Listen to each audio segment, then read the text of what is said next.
There's no feeling more intense than starting over. If you deleted your homework the day before it was due, as I have, or if you left your wallet at home.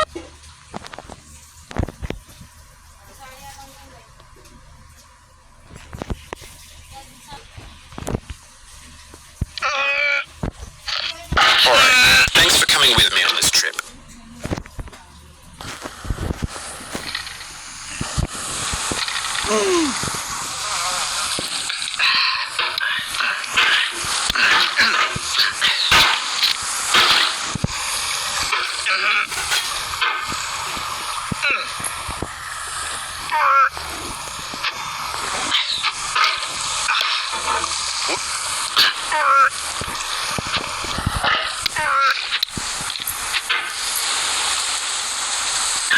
There's no feeling more intense than starting over.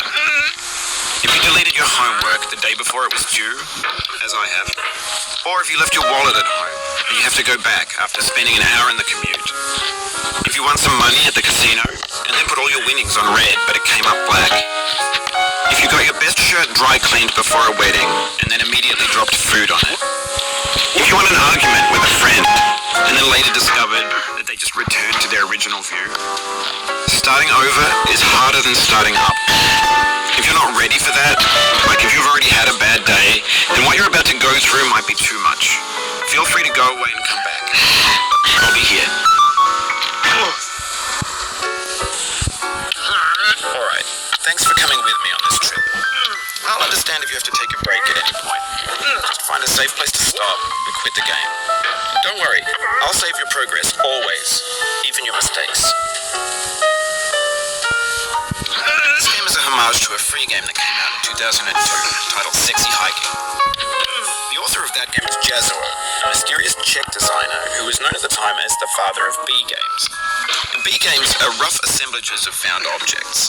Designers slap them together very quickly and freely, and they're often too rough and unfriendly to gain much of a following. They're built more for the joy of building them than as polished products. In a certain way, Sexy Hiking is the perfect embodiment of a B game. It's built almost entirely out of found and recycled parts, and it's one of the most unusual and unfriendly games of its time. In it, your task is simply to drag yourself up a mountain with a hammer. And that act of climbing, in the digital world or in real life, has certain essential properties that give the game its flavor. No amount of forward progress is guaranteed. Some cliffs are too sheer or too slippery, and the player is constantly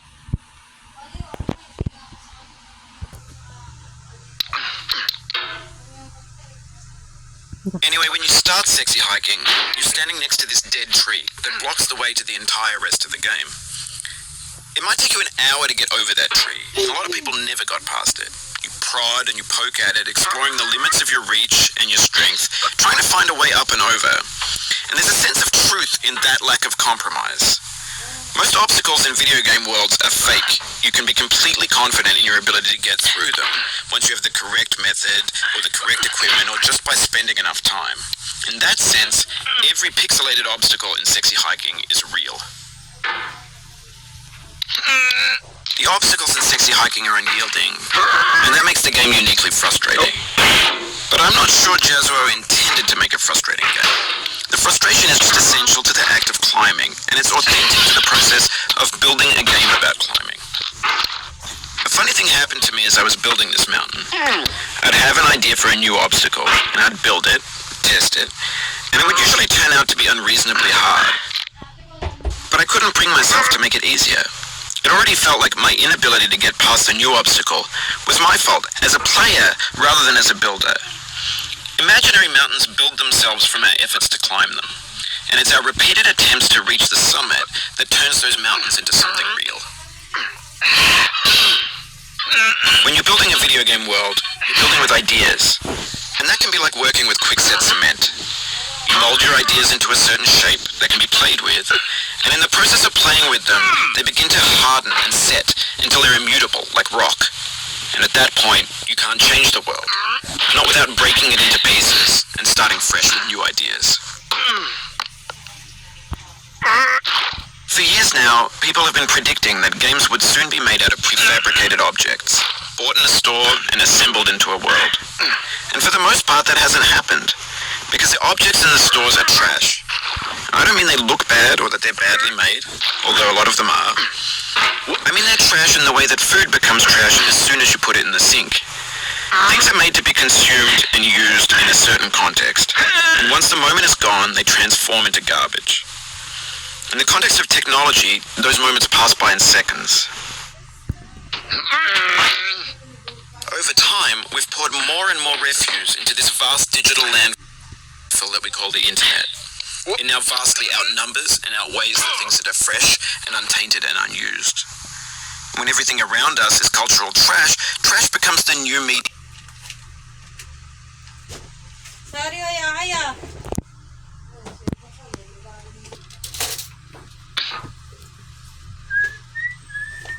Maybe this is what digital culture is. A monstrous mountain of trash, the ash heap of creativity's fountain. A landfill with everything we ever thought of in it. Grand, infinite, and unsorted. There's 3D models of breakfast, Gen X's fanfic novels, Scan magazines, green screen Shia LaBeouf, banned stuff scenes on LiveLeak. Facebook's got lifelike bots with unbranded adverts and candid shots of Kanye and Taylor Swift mashups, car crash epic failed GIFs, Russian dashcam vids, discussions of McRibs, discarded, forgotten, unrecycled, muddled, rotten, untitled. Everything's fresh for about 6 seconds, until some newer thing beckons, and we hit refresh. And there's years of persevering, disappearing into the pile, out of style, out of sight. Ate, alam ko magdi-diesel ng steel ka. In this context, it's tempting to make friendly content that's gentle, that lets you churn through it but not earn it. Why make something demanding if it just gets piled up in the landfill, filed in with the bland things?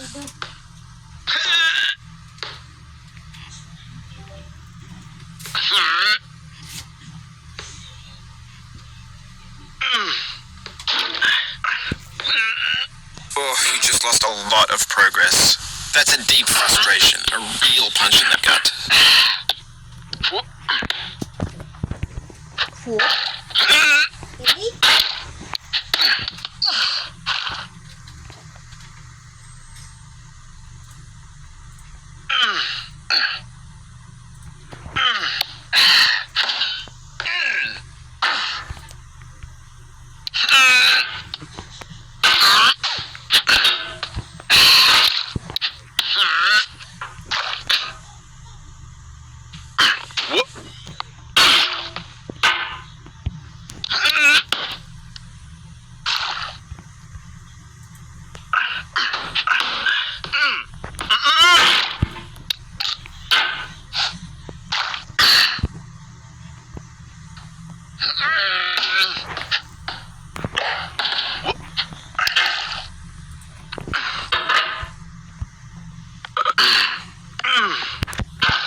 happens?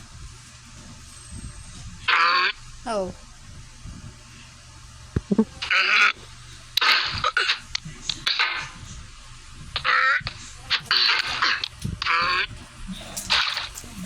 Sorry, may happens.